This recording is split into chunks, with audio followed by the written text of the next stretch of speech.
NDMC के vice chairman Kuljeet Singh Chahal ने प्रधानमंत्री नरेंद्र मोदी की ईंधन बचत अपील के बाद नई पहल शुरू की है। उन्होंने कहा कि देश भर में ऊर्जा बचत को लेकर जागरूकता बढ़ाने की जरूरत है। कुलजीत चहल ने बताया कि वे खुद भी घर से काम करने और कम यात्रा करने जैसे उपाय अपना रहे हैं ताकि ईंधन की खपत कम हो सके। उन्होंने लोगों से अपील की कि जहां संभव हो वर्क फ्रॉम होम, मेट्रो और पब्लिक ट्रांसपोर्ट का इस्तेमाल करें। एनडीएमसी अधिकारी ने कहा कि मौजूदा वैश्विक ऊर्जा संकट के बीच हर नागरिक की जिम्मेदारी है कि वो संसाधनों का जिम्मेदारी से उपयोग करे। उन्होंने कहा कि छोटी छोटी आदतों में बदलाव से देश को बड़ा फायदा हो सकता है। बीजेपी प्रवक्ता शहजाद पूनावाला ने केरल में नई सरकार के गठन को लेकर कांग्रेस पर तीखा हमला बोला। उन्होंने कहा कि कांग्रेस के भीतर सत्ता संघर्ष लगातार बढ़ता जा रहा है और पार्टी केवल कुर्सी की राजनीति में उलझी हुई है। पूनावाला ने आरोप लगाया कि केरल में मुस्लिम लीग के दबाव में वीडी सतीशन को मुख्यमंत्री बनाया गया। उन्होंने कहा कि कांग्रेस शासित राज्यों में जनता पानी, कानून व्यवस्था और महिलाओं की सुरक्षा जैसी समस्याओं से जूझ रही है, लेकिन पार्टी नेताओं को केवल सत्ता की चिंता है। बीजेपी प्रवक्ता ने कहा कि कांग्रेस का असली चेहरा अब जनता के सामने आ चुका है और पार्टी के भीतर केवल आंतरिक लड़ाई चल रही है। बीजेपी नेता सैयद शाहनवाज हुसैन ने प्रधानमंत्री नरेंद्र मोदी के इटली दौरे को भारत के लिए महत्वपूर्ण बताया। उन्होंने कहा कि प्रधानमंत्री मोदी ने इटली पहुंचकर वहां की प्रधानमंत्री जॉर्जिया मेलोनी से मुलाकात की और दोनों देशों के रिश्तों को मजबूत करने पर चर्चा की।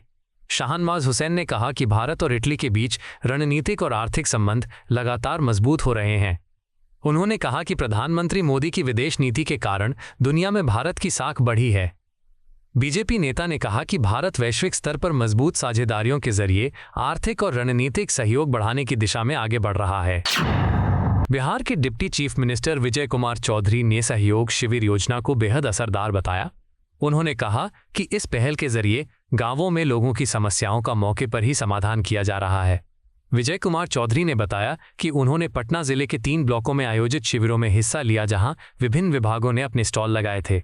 उन्होंने कहा कि कई लोगों ने पहले से ऑनलाइन शिकायतें दर्ज कराई थीं और समाधान के बाद उन्हें तुरंत स्वीकृति पत्र भी दिए गए।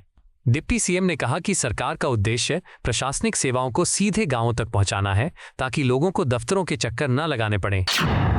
समाजवादी पार्टी के सांसद वीरेंद्र सिंह ने उत्तर प्रदेश के मुख्यमंत्री योगी आदित्यनाथ के नमाज संबंधी बयान पर प्रतिक्रिया दी। उन्होंने कहा कि नमाज का एक तय समय होता है और इसे उसी समय पढ़ा जाता है।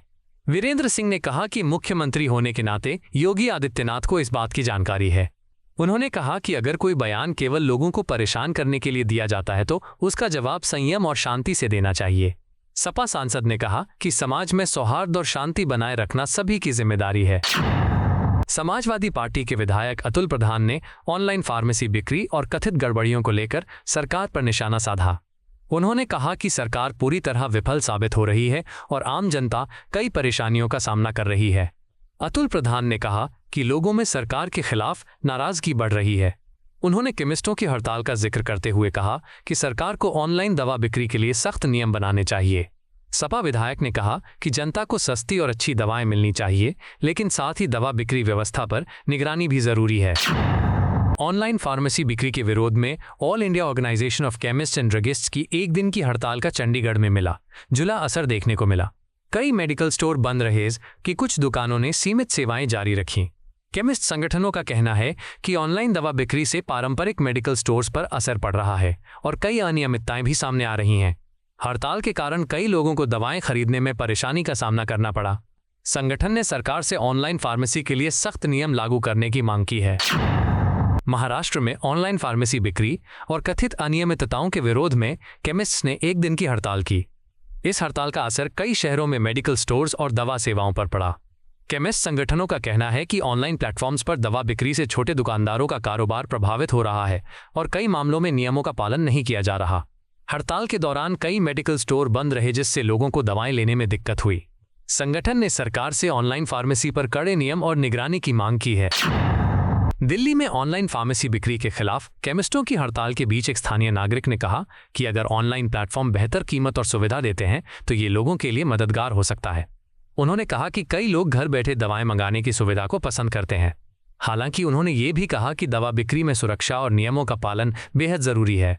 नागरिक का कहना था कि सरकार को ऐसा संतुलन बनाना चाहिए जिससे लोगों को सस्ती और सुरक्षित दवाएं मिल सकें और छोटे दुकानदारों के हित भी प्रभावित न हों। आपको यह वीडियो पसंद आया हो तो इसे लाइक करें, हमारे चैनल को सब्सक्राइब करें।